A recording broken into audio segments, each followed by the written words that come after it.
पोखर से उसकी लाश बरामद हुई। आपकी औकात नहीं है किसी गुंडे को पकड़ के जेल में डालने की। लेकिन ये सब चूतियापा बॉस किसी नेता पॉलिटिशियन किसी एमपी एमएलए किसी बड़े आदमी का बेटा होता तो सिर्फ 2 दिनों के अंदर में हत्यारा को दोषी को पकड़ लिया जाता और आज वो सलाखों के पीछे मर्डर है। थाना प्रभारी तो आज की ये खबर आप सभी के दिल को दहला के रख देगा, आपको झकझोर के रख देगा कि आज हमारे गांव समाज के अंदर ऐसे भी होते हैं। इस वक्त मैं हूँ बाया पंचायत और 12 गांव में। मैं आपको बता दूं कि आज से तकरीबन 1 महीना पहले की बात है। 6 साल के एक नन्हे मुन्ने प्यारे से बालक को, जिसका नाम नईम गौस था, उनको किसी ने किडनैप करके 3 दिन रखा और मार करके उसको हत्या करके मार करके किसी पोखर में फेंक दिया। मैं आपको बता दूं कि आज हमारे देश के अंदर हो क्या रहा है। आए दिन कोई ना कोई ऐसी घटना होती जा रही है। आए दिन कोई ना कोई किसी शख्स को किडनैप करके मार करके फेंक दिया जाता है, वहाँ से लाश बरामद किया जाता है, शव बरामद किया जाता है। लेकिन अफसोस कि इस देश की पुलिस प्रशासन सुनती नहीं है। यहाँ के लोग थक जाते हैं कह कर पुलिस प्रशासन को, लेकिन वो क्या है, आखिर इस देश के अंदर हो क्या रहा है। वाह रे पुलिस डिपार्टमेंट, 6 साल के नन्हे पुन्ने प्यारे बच्चे को मार करके फेंक दिया गया, लेकिन सुनने के लिए कोई नहीं है, न्याय दिलाने के लिए कोई नहीं है। हमारी बात इनके परिजनों से हुई, नईम गौस के जानने पहचानने वालों से हुई। उन्होंने कहा तकरीबन 1 महीना से हम पुलिस के चक्कर लगा रहे हैं, हम हर दफ्तर जा करके छान मार दिए, लेकिन आज तक दोषी को नहीं पकड़ा गया, आज तक हत्यारे को नहीं पकड़ा गया और उनको आज तक न्याय नहीं दिया। निर्दोष राधा मोहन गिरी था, उनको बीच बाजार में, रक्सौल के बीच बाजार में दौड़ा कर मारा गया। लेकिन यहाँ पर 6 साल के प्यारे बालक को मार दिया गया, उसको मार करके खड्डा में फेंक दिया गया, पोखर में फेंक दिया गया। लेकिन सुनने वाला कोई नहीं है, न्याय दिलाने वाला कोई नहीं है और कोई पुलिस प्रशासन सुनने के लिए तैयार नहीं है। जी नमस्कार, मैं मोहम्मद टीएम, आप देख रहे हैं टीएम रिपोर्टर न्यूज़ चैनल। इस वक्त मैं हूँ बाया पंचायत के 12 गाँव में और मुझे कहीं से सूचना मिली, मुन्ना जी हमारे एक अच्छे शख्स है जो हमारे साथी है, जो अपना बिहार टीवी चैनल के मालिक है, और उन्होंने मुझे एक इन्फॉर्मेशन दिया कि फलाने गांव में इस तरीके की कुछ घटना हुई है। तकरीबन 1 महीने से उनके जो परिजन है, जो उनके जानने पहचानने वाले लोग हैं, इस बात को लेकर के परेशान है, हैरान है न्याय दिलाने के लिए, और लेकिन आज तक दोषी का पता न चल पाया। निर्दोष राधा मोहन गिरी था, आर्मी का जवान था, उनकी क्या गलती थी? उनके रक्सौल के बीच बाजार में दौड़ा कर मारा गया और यहाँ पे इतनी बड़ी कांड हो गई, इतनी बड़ी घटना हो गई। एक 6 साल के प्यारे बच्चों को जिसकी क्या गलती रही होगी, उसको मार करके फेंक दिया गया और ऊपर से कोई न्याय नहीं मिला, कोई हत्यारे का पता ना चला, किसी तरीके का सुराग नहीं मिला। आखिर कर क्या रही है पुलिस डिपार्टमेंट? आइए, उनके कुछ रिश्तेदार हैं, उनके कुछ परिजन हैं, हम उनसे जानने का प्रयास करेंगे कि कैसा क्या है और कैसे ये घटना हुई और आज तक क्यों न्याय नहीं मिला। आखिर किसकी वजह से न्याय नहीं मिल रहा है, कब मिलेगा न्याय? सर जी अस्सलाम वालेकुम, कैसे हैं आप? क्या नाम हुआ आपका? मोहम्मद मंजर नाम है। अच्छा, इसी गांव में घर है? इसी गांव में घर है। ये जो नईम गौस जो लड़का था, 6 साल का एक प्यारा बच्चा था, वो कौन है आपका? हमारा भतीजा है, फूफाजाद भतीजा है वो। अच्छा। हाफिज गुलाम गौस है हमारे फूफाजाद भाई। अच्छा। उसी का लड़का है जी। नाइम गौस। उम्र तकरीबन 6-5.5 साल की थी। अच्छा। 28 तारीख को शाम 6 बजे उसका किडनैप कर लिया गया। रात भर सब लोगों ने अपने स्तर से सर्च किया, खोज की, माइक में ऐलान करवाया, मसाजिद में भी ऐलान करवाया, लेकिन कोई आता पता नहीं चला। सुबह में उनके फादर दरभंगा में रहते हैं, सुबह में वो आए हैं और वैसे ही जाके हम लोगों का थाना बेला पड़ता है। अच्छा। बेला थाना में हम कुछ लोग गए और जाने के बाद किडनैपिंग का केस दर्ज करवाया। केस दर्ज भी हुआ जी 28 को। और उसके बाद 29, 30, 3:30-4 बजे के करीब जहाँ गुलाम गौस का घर है, तकरीबन वहाँ से 8 मीटर दूर, मैक्सिमम या समथिंग 1 किलोमीटर दूर पोखर है। उसी पोखर से उसकी लाश बरामद हुई। फिर थानाध्यक्ष को हम लोगों ने फ़ोन किया कि भाई जिस लड़के का कंप्लेन हम लोगों ने करवाया था कि अपहरण हुआ है, उसी की लाश बरामद हुई है। फिर वो आए, पुलिस आई, डीएसपी आए। वो उन लोगों ने आश्वासन दिया कि ठीक है, हम 10 दिन के अंदर में आपका जो है ना, आपका जो दोषी है, आपके बच्चा का जो मर्डरर है, उसको हम लोग पकड़ेंगे। बस उसी उम्मीद पे मैं आपसे बोलना चाहूंगा कि आज तक 10 दिन नहीं हुआ, 1 महीने से आप सिर्फ झांसा दे रहे हैं, सिर्फ आश्वासन दे रहे हैं और जो परिजन है वो कितनी दुखित है आप सोच सकते हैं इस बात को लेकर के। अगर नईम गौस किसी नेता पॉलिटिशियन किसी एमपी एमएलए किसी बड़े आदमी का बेटा होता तो सिर्फ 2 दिनों के अंदर में हत्यारा को दोषी को पकड़ लिया जाता और आज वो सलाखों के पीछे होता। लेकिन ये कितनी बड़ी अन्याय है, कितनी बड़ी झकझोर के रख देने वाली बात है जो सुनेगा वो रो देगा, लेकिन इस पुलिस प्रशासन को थोड़ी सी भी हमदर्दी नहीं होती है। और देख सकते हैं आप कि इसको मार करके फेंक दिया गया। 10 दिन का वादा किया था, लेकिन 1 महीने से तकरीबन 1 महीना होने वाला है, लेकिन आज तक उसको न्याय नहीं मिला, आज तक दोषी को पकड़ा नहीं गया, आज तक दोषी को किसी प्रकार की सजा नहीं दी गई। आखिर कर क्या रही है पुलिस डिपार्टमेंट? आखिर इस बिहार पुलिस पे लालच न किया जाए तो क्या किया जाए? यही कारण है कि हमारे देश के अंदर पुलिस को देख करके लोग सुरक्षित महसूस नहीं करते, बल्कि डर महसूस करते हैं। डर महसूस करते हैं कि पुलिस फंसा ना दे। आज आप रक्सौल के अंदर जाकर देख लीजिए, बड़े बड़े पत्रकार आकर के धरना दे रहे, लेकिन फिर भी राधा मोहन गिरी को छोड़ने के लिए तैयार रही। आखिर क्या गलती थी उस जवान की? थोड़ा सा एक्सीडेंट हो गया, उसको तिल को तार बना करके, छोटी सी बात को बड़ी बना करके आज उसको सलाखों के पीछे भेज दिया गया। लेकिन यहाँ पे किसी बच्चे को मार दिया गया, उसको लाश बरामद हुई, लेकिन इससे भी बड़ी एविडेंस चाहिए। किसी को मार दिया जाए और उसके बाद भी उसको न्याय नहीं दिया जाए, तो इससे भी बड़ी एविडेंस आपको चाहिए, इससे भी बड़ी प्रूफ चाहिए क्या आपको? तब जाकर के आप किसी दोषी को सजा देंगे। अच्छा, क्या लगता है आपको? 10 दिन का समय दिया गया था, तकरीबन 1 महीना हो रहा है। अभी लास्ट टाइम कब बात हुई थी थाना में आपकी? लास्ट टाइम कोई ऐसा दिन नहीं है जिस दिन है ना 2 बार कम से कम नहीं जाया जाता है। अच्छा, वो जो दरोगा जी हैं वो असल है ना हम लोगों को, जितने भी उनके रिलेटिव है गुलाम घोष के, सब लोगों को इमोशनल ब्लैकमेल करते हैं। उनकी बातों से लगता है कि पकड़ लेंगे, अब पकड़ लेंगे, अब पकड़ लेंगे, लेकिन ये सब चूतियापा है। ये चूतियापा करने की बात है कि एक टाइम दिया जाए, उस टाइम पे काम ना हो। 1 दिन 2 दिन 4 दिन, आज महीना से ज़्यादा टाइम हो गया। मोटी सी बात ले लीजिए कि उसके घर में एक आदमी कमाने वाला है और ज़्यादा से ज़्यादा 6-7 हज़ार रुपया पर मंथ कमाता है वो। अब मान लीजिए कि 1 महीना से वो इसी काम में है। अब जाहिर सी बात है कि बेला जाए, परिहार जाए, सीतामढ़ी जाए, तो कुछ ना खाए बावजूद इसके भी 500 रुपया खर्चा हो जाता है पेट्रोल का। समझ रहे हैं? तो वो टाल मटोल वाली बात है, इमोशनल ब्लैकमेल करना कि हाँ आपके मुंह पे जब हमारी नज़र जाती है तो हम शर्मा जाते हैं। अरे साला शर्मा रहे हो तो फिर पकड़ो ना। तुमको किसने रोका है कि नहीं पकड़ो? हो सकता है कि तुम ज़्यादा इमोशनल ब्लैकमेल कर रहे हो कि हाँ हम पकड़ रहे हैं, फिर पकड़ रहे हैं तो कहाँ पकड़ा रहा है? महीना आज बीत गया। आज महीना, मान लीजिए कि महीना, वो 1 महीना अगर पढ़ाता तो 6 हज़ार रुपया उसकी कमाई बनती, उसके घर वाले खाते। आज वो भी परेशान हाल है। उसके जो चाहने वाले, उसके जो मानने वाले, हम दुकानदार हैं, हम खुद मान लीजिए 1 महीना से सही ढंग से दवा दुकान नहीं खोल रहे हैं, या फिर ये राशन वाले हैं, ये अपनी दुकान नहीं खोल पा रहे हैं। कोई अपनी वहाँ प्राइवेट जॉब, कोई स्कूल टीचर है वहाँ से छोड़ के आके यहाँ बैठा हुआ है सिर्फ इंसाफ पाने के लिए। सर मैं आपसे हाथ जोड़ता हूँ, मैं आपसे हाथ जोड़ के निवेदन करता हूँ कि इस तरीके से गरीबों को सताया ना जाए, परेशान न किया जाए। आप चाहे तो सिर्फ 2 दिनों के अंदर में उस दोषी को पकड़ सकते हैं, लेकिन 1 महीना हो गया। आपके काउंटर का, आपके दफ्तर का, आपके थाना का ये लोग चक्कर लगा करके थक गए। इनकी चप्पलें घिस गई। रोज का 250-200 रुपया कमाने वाला इंसान 500-500 रुपया खर्च कर रहे हैं, कर्जे पे लेकर के आपके दफ्तर पे जाते हैं, आपसे गुहार लगाते हैं, लेकिन आप सुनने के लिए तैयार नहीं है। आज अगर आप इस शख्स को छोड़ देंगे, आज अगर आप इस दोषी को, इस हत्यारे को, इस गुंडा को छोड़ देंगे ना सर, तो कल मैं आपको बता दूं फिर किसी कारणवश इसी गांव में से 2 लाश बरामद होगा। मैं पत्रकार हूं, मैं आए दिन, मैं पूरा सीतामढ़ी जिला में घूमता हूं, आए दिन 1-1 महीना में 5-5, 7-7 को न्यूज आते हैं। किसी को किडनैप करके मार के फेंक दिया गया, किसी को किडनैप करके रेप करके मार करके फेंक दिया गया, कुछ भी वगैरह न्यूज आता रहता है। लेकिन इस तरीके से नहीं पकड़ने की वजह से उसके अंदर दहशत, डर पैदा नहीं होता है, और वो फिर नए लोगों को शिकार करने के लिए तैयार रहते हैं, फिर नए लोगों को अपने रिमाइंड पे लेने के लिए तैयार रहते हैं। क्योंकि दोषी को आप पकड़ेंगे नहीं, सजा नहीं देंगे, किसी एक को सजा देकर देखिए, तब जाकर के वो डरेगा। लेकिन अगर आप नहीं देते हैं, आपकी ढिलाई की वजह से, आपकी ढिलाई के कारण की वजह से आज मैं आपको बता दूं, लोग हत्या कर देते हैं। जो हत्यारा, जो दोषी होता है, जो गुंडा होता है, कि चैन की नींद सोते हैं और मोटरसाइकिल और बाइक पे घूमते हैं, कहते हैं मेरा कौन क्या कर लेगा। ये सब आपकी वजह से है सर। पुलिस न्याय दिलाने के लिए होती है। लोग दफ्तर पे, लोग थाना में क्यों जाते हैं? क्योंकि लोगों को अपने से नहीं होता है, नेता पॉलिटिशियन से नहीं होता, तब जाकर के आपका दरवाजा खटखटाते हैं। लेकिन सर आप नहीं सुनेंगे तो कौन सुनेगा?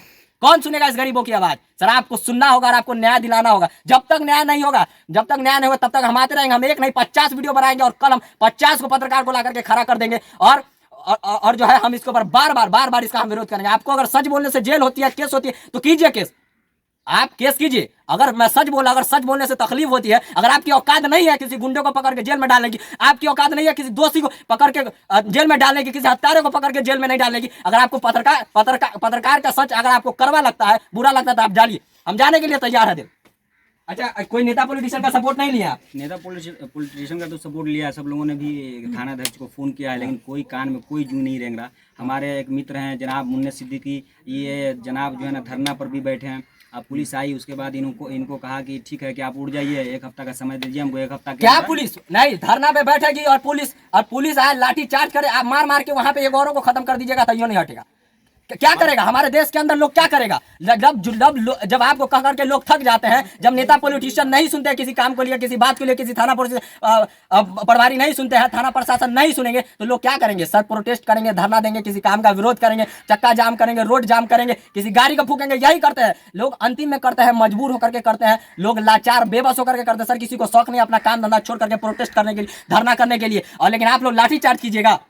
लाठी चार्ज आप लोग क्यों कर रहे हैं? हमको ये बताइए ना। उसको हटाने के लिए ना, वो क्यों वहां पे जा रहा है? अपना न्याय पाने के लिए ना सर। उसके साथ जो गलत हुआ है, जो उसके साथ अन्याय हुआ है, वो अन्याय से आपको न्याय मांग रहा है, उसको इंसाफ दीजिए। उसके लिए आप लड़िए, कोर्ट कचहरी जहां जाना है वहां लड़िए और दोषी को पकड़िए। इसीलिए वो लोग धरना दे लेंगे। धरना देने को आप लाठी चार्ज कीजिएगा। अच्छा, कब दे रहे हैं नेक्स्ट टाइम धरना आप? नेक्स्ट टाइम आज तो उनका टाइम हो गया। अब आज 28 तारीख है, 28 है ना आज। वही 30 को हम लोगों ने प्लान बनाया है कि एक दिन का वो समय देते हैं। उसके बाद जिनके लड़का का हत्या हुआ है, उन्होंने एक पत्र भी लिखा है डायरेक्ट डीआईजी को कि हम सब लोग एसपी ऑफिस, चूँकि एसपी के कान में भी बात गई हुई है, हम सब लोगों ने डीएम ऑफिस में भी जाके घंटों अपना बर्बाद किया है। और डीएसपी की तो बातें नहीं करिए, डीएसपी के यहाँ अभी भी गया हुआ है। और डीएसपी के यहाँ पूरे दिन में जैसे जितना हम लोग थाना में जाते हैं उससे ज़्यादा डीएसपी के जाते हैं। तो डीएसपी की तो मेरे हिसाब से शायद अथोराइज नहीं है उसको कि इसमें कुछ बोलने का, सिवाय कुछ और के, है ना। तो मान लीजिए कि हम लोगों ने, और गांव के लोग भी इसमें खूब चिंतित है। जिसका बच्चा मरा है वो नहायत शरीफ खानदान से और शरीफ लोग है, सूफी संत आदमी है, समझ रहे हैं। न किसी से गाली गुलूज, न किसी से झगड़ा, न कोई विवाद, कोई कहीं दूर दूर तक इन तमाम कामों से उनका कोई वास्ता नहीं है। जब ऐसा आदमी के साथ ऐसा घटना होता है तो गांव में कुछ रफ लोग भी होते हैं, कुछ है बदतमीज लोग भी होते हैं। वो लोग तो और ज्यादा डरे हुए हैं कि मान लीजिए कि इतना शरीफ आदमी के साथ ऐसा घटना हो सकता है तो हमारे साथ क्यों नहीं हो सकता है। इसलिए सब लोग की सपोर्ट है, सब लोगों का सपोर्ट है कि 30 को जो है ना हम लोग प्रोटेस्ट करेंगे और बाज़ाब्ता चक्का जाम करेंगे, ब्लॉक में हो, थाना में हो, और लड़का जो नाइम का मर्डर हुआ है उसके घर के सामने हो। सर ये मजबूरी है, लाचारी है, वरना किसी को ज़रूरत नहीं है अपने काम धाम को छोड़ करके प्रोटेस्ट करने का, धरना धरने का और किसी जगह पे रास्ता जाम करने का। ये मजबूरी, लाचारी है जो आप लोगों की वजह से उत्पन्न होती है, जो आप लोगों की लापरवाही की वजह से उत्पन्न होती है। अगर वो कोई बड़ा आदमी का बेटा होता जो 5 लाख 10 लाख रुपए खर्च कर चुका होता, अभी तक तो 2 दिनों के अंदर में हत्यारा दोषी जो है सलाखों के पीछे होता और आज उसको सजा मिल रहा था और पुलिस मार मार के उसका चुत्तर लाल कर दिया। पोस्टमार्टम रिपोर्ट, उस रिपोर्ट के मुताबिक क्या लगता है आपको, मतलब कैसे बच्चे की उसमें रिपोर्ट में बहुत ज्यादा वो क्लियर नहीं किया, चूंकि उसने जब हम लोगों ने डॉक्टर से पूछा। अच्छा, कौन से हॉस्पिटल में ये हुआ? सदर सीतामढ़ी की बात है। हम लोगों ने रिपोर्ट में जब बहुत अपने स्तर से सर्च किया तो रिपोर्टर वो डॉक्टर ने कहा कि भाई ये तुम्हारा अथोराइज नहीं पूछने का, कि प्रशासन पूछेगा। और प्रशासन से जब हम लोगों ने बात की तो कहा कि ठीक है जाइए, हम लोग इस पे काम कर रहे हैं। लेकिन हम लोगों ने पूछा कि ठीक है भाई कि इसमें क्या बताया है, कुछ तो बताओ। तो उसने कहा कि देखिए इसमें जो है ना मौत कैसे हुई ये तो मैं नहीं बताऊंगा आपको, अलबत्ता मैं ये बता सकता हूँ कि बच्चा जब लाश बरामद बच्चे की जब हुई है उससे 24 घंटा पहले लड़का का मर्डर हुआ है। हम लोगों का कंप्लेन 48-78 घंटा पहले का था। तो प्रशासन भी अपनी जुबान से बार बार ये जुमला दोहरा रहा है कि ये लाश जो बरामद हुई उसके अकॉर्डिंग भी लड़का का मर्डर ही है। अच्छा, मर्डर ही है, मर्डर। लेकिन आज तक सुनने के लिए कोई तैयार नहीं है। यहाँ पे आइए, एक शख्स है जो नेता पॉलिटिशियन है और सियासत से भी इनका लगाव रहा है, हम इनसे जानने का प्रयास करेंगे। जी अस्सलाम वालेकुम, कैसे हैं आप? क्या नाम हुआ आपका? थोड़ा इंट्रोडक्शन दीजिए आप। मेरा नाम बाबा सिद्दीकी, हम तो प्रखंड अध्यक्ष परिहार। अच्छा, प्रखंड अध्यक्ष है। देखिए, एक नेता पॉलिटिशियन होता है ना सर, वो एक समाज सेवक होता है, एक सोशल वर्कर होता है। जब उनको इलेक्शन के टाइम में वोट चाहिए था, हाथ जोड़ करके कहता है भैया आप हमको वोट दे दीजिएगा, चाचा हमको वोट दे दीजिएगा। लेकिन वही जनता बाद में अगर उनके बाद हाथ जोड़ करके किसी समस्या का समाधान मांगने आए तो नहीं करते हैं। लेकिन आपको करना होगा, आप इसी गांव समाज के लोग हैं और कल हो सके आपके बच्चा के ऊपर भी ऐसा हो सकता है कि नहीं? क्योंकि हत्यारे क्या है, अपने मकसद के लिए किसी पे भी हमला कर सकता है, किसी को भी रिमाइंड पे ले सकता है। आज अगर आप कदम नहीं उठाएंगे तो कल किसी के साथ भी हो सकता है। तो क्या लगता है आपको, आप किस तरह से, किस स्तर से सपोर्ट कर रहे हैं? आपकी बहुत ऊपर तक पहुंच होगी सर। पत्रकार महोदय, मैं कोई इलेक्शन नहीं लड़ रहा हूँ। जिला में उनको लोग जानते हैं कि न्याय हम दिलाते ही हैं। और समाज सेवी में एक्टिव रहते हैं जी। इस केस में सियासत कैसे से नहीं, मेरा बच्चा है, मेरे दोस्त का बच्चा है। इसी हिसाब से परिहार मुख्यालय में हम अनशन किए हैं। थाना प्रभारी जी ने हमसे 1 हफ्ते का टाइम लिया था, वो जो कल टाइम पूरा हो रहा है। थाना प्रभारी मुझको जानते हैं, ब्लॉक के लोग मुझको जानते हैं कि मैं कितना जिद्दी इंसान हूँ और कितना जिद्दी नेता हूँ कि मैं किसी हद तक जा सकता हूँ। थाना प्रभारी तो कल तक अगर कोई कार्रवाई नहीं करता है तो ये आपसे वादा करते हैं, ये थाना प्रभारी को यहाँ से जाना पड़ेगा और थाना प्रभारी पे भी केस करेंगे हम, क्योंकि थाना प्रभारी बिचौलियों को, दलाल को वहाँ रख कर थाना प्रभारी को, थाना को चला रहे हैं। मैं सब जानता हूँ थाना पर, क्योंकि अभी हिंदुस्तान में, भारत में इंसाफ जिंदा है, इंसाफ मिलता है। हम लोग जानते हैं किस तरह से इंसाफ मिलना चाहिए। सियासत हम लोग करते हैं। थाना प्रभारी को ये मुजरिम को पकड़ना पड़ेगा, उसकी मजबूरी हो, जिस तरह से जैसे भी हो, हम लोग पूरी तरह से लगे हुए हैं इसमें, कहीं सुकून चैन से नहीं बैठे हुए हैं। जैसे पहले हमने कहा कि मैं सियासत की हैसियत से नहीं, मेरा दोस्त का बच्चा है, इस हैसियत से हूँ मैं इसमें पूरी तरह से हर काम, क्योंकि मैं, मेरे मित्र मंजर बता रहे थे, मैं बहुत बिजी इंसान रहता हूँ, हर जगह सब काम छोड़कर इसी काम में प्रॉपर में लगा हूँ। थाना प्रभारी का कल टाइम पूरा रहा है, मैं अभी तक इनके घर वाले मित्र जा रहे हैं, मैं कल जाऊँगा। और जब तक मेरा जिद है, आप आके इंटरव्यू वहीं लीजिएगा, मैं थाना से उठने का काम नहीं करूँगा जब तक उसको अरेस्ट नहीं कर लेता। अच्छा, क्या अभी तक जो मतलब 1 महीना पुरानी बात है, तो किसी को उसमें डाउट के मुताबिक हिरासत में लिया गया है क्या, कोई भी शख्स को? किसी को नहीं लिया गया है। अच्छा। मतलब पुलिस अभी तक शक तक पैदा नहीं कर सकी, किसी पे शक नहीं कर सकी। सदर डीएसपी से मेरी पर्सनल बात हुई। अच्छा। हम बैठ के बात किए कि सर ये मर्डर है। सदर डीएसपी ने भी कहा मर्डर है, थाना प्रभारी भी करे मर्डर है, उसकी क्या मजबूरी है हम लोगों को खुद समझ में नहीं आ रहा। अनशन पे इमोशनल करके, जैसे मेरे मित्र ने कहा, इमोशनल करके मुझको वहाँ से उठा दिया गया। हम जीत पे थे कि नहीं उठेंगे, 1 हफ्ता का टाइम लिया है, कल तक। जैसा मैं आपको भी कह रहा हूँ, आप जुमा के दिन आके देख लेंगे, मैं थाना में, ये लोग जहाँ अनशन करे, मैं थाना में ही बैठे रहूँगा। वो अरेस्ट करके मुझको जेल भेज दे, कहीं भेज दे, मैं थाना से उठने का काम नहीं करूँगा जब तक उनको जो मुजरिम है वो अरेस्ट नहीं हो जाता। चलिए माशाल्लाह, आपके हौसले की मैं दाद देता हूँ, अल्लाह आपको सलामत रखे और इसी तरीके से लोगों को आप न्याय दिलाते रहे। अच्छा, क्या लगता है ये जो आपकी इस तरीके की सोच है और इस तरीके की कुछ प्रयास है, तो इस प्रयास से अभी तक 1 महीना के अंदर में जो काम नहीं हुआ, तो आने वाले 1-2 दिन में हो जाएगा? मुझको उम्मीद है कि कल तक मेरा काम होगा, कल रात तक काम होगा। जैसे हमने कहा ना, कल शाम 5 से 4-6 बजे तक थाना में पहुंचेंगे। जब तक हमने कह दिया उसको जेल भेजना पड़े, उठाकर जेल में सेल में बंद कर देंगे, मुझे मंजूर है। जब तक मैं कह दूंगा कि अब तक अरेस्ट करके लाते नहीं हैं, केस करते नहीं हैं, हम यहाँ से नहीं उठने का काम करेंगे। बाकी मित्र उनके घर वाले जहाँ अनशन वो परमिशन लेंगे, अनशन करेंगे, उनके साथ भी रहेंगे। हम पर्सनल थाना में ही अनशन करने वाले हैं। अच्छा, वो बच्चा स्वभाव का कैसा था, कभी देखे थे क्या? जी, स्वभाव का ठीक जी, मैंने पहले कहा कि उनके घर वाले, हम वैसे तो मुसलमान हैं, उनके घर वाले सब हाफिज मौलवी हैं। मुझको यकीन था, और उनके घर वाले भी कह रहे थे कि बच्चा भविष्य में जाके हाफिजी मौलवी बनेगा। जो कत्ल किया है उसका इंसाफ खुदा करे, मगर जहाँ तक हिंदुस्तान में जो सज़ा है जेल में जाने का, उनके ऊपर फांसी देने की सज़ा, हम लोग ही मांग कर रहे हैं। हत्यारे, तुम ये मत समझना कि किसी को मार करके फेंक देने से तुम बच जाओगे और इस तरीके से गुंडागर्दी करने से तुम बड़े इंसान कहलाओगे। एक माँ की ममता को तुमने झकझोर के रख दिया, एक पिता की उम्मीद को तुमने झकझोर के रख दिया। उस बच्चा को लेकर के उनके माँ बाप के दिलों में कितनी जिज्ञासा रही होगी, कितनी ड्रीम गोल सपने रहेंगे, बेटा को बड़ा करेंगे तो ये करेंगे, वो करेंगे, हाफिज मौलवी कारी मक्की बनाएंगे, लेकिन तुमने उसको ये करके रख दिया। और थाना महोदय जी, मैं आपसे हाथ जोड़ के निवेदन करता हूँ सर प्लीज़ इन गरीबों का दुख दर्द सुन लीजिए। ये इन गरीबों के पास उतना पैसा नहीं है कि रोज़ रोज़ आपके दफ्तर पे जाएंगे, आपके थाना में जाएंगे, आपके काउंटर पे जाएंगे, आपके जगह पे जाएंगे और एक ही बात बार बार गुहार लगाते रहेंगे, लेकिन आप सुनने के लिए तैयार नहीं होंगे। आप बहरे नहीं हैं और आप अगर चाहे तो आपको अल्लाह पाक ने वो काबिलियत, सलाहियत, ताकत दी है कि आप अपने वर्दी के पावर पे कुछ भी कर सकते हैं, किसी दोषी को पकड़ सकते हैं, किसी को सजा दिला सकते हैं। लेकिन नहीं दिला रहे तो उसमें कोई आपकी गलतियां होगी, मजबूरी नहीं होगी, बल्कि कोई गलतियां होगी तो उस गलती को सुधारिए और उसको जल्द से जल्द न्याय दिलाया जाए। ये बात कोई नई नहीं है, ये बात 1 महीना पहले की पुरानी बातें हैं और इस बात को तकरीबन पूरा परिहार प्रखंड जानता है। 5-5-6 न्यूज़ चैनल पे इस तरीके की वीडियोज आ चुकी है, इस मुद्दे की बात आ चुकी है, लेकिन तैयार नहीं है सर। अब ये असक्षम है, अब ये लोग वही करेंगे, प्रोटेस्ट करेंगे, धरना देंगे। सर इन लोगों की मजबूरी है, सर सुन लिया जाए, उस दोषी को पकड़ करके जल्द से जल्द हिरासत में लिया जाए और उनको सलाखों के पीछे भेजा जाए। यही एक पुलिस प्रशासन की काम होती है। चलिए, बहुत बहुत शुक्रिया। वीडियो आपको कैसा लगा मैं मिलूंगा आपसे एक और नए वीडियो के साथ। जब तक के लिए जय हिंद।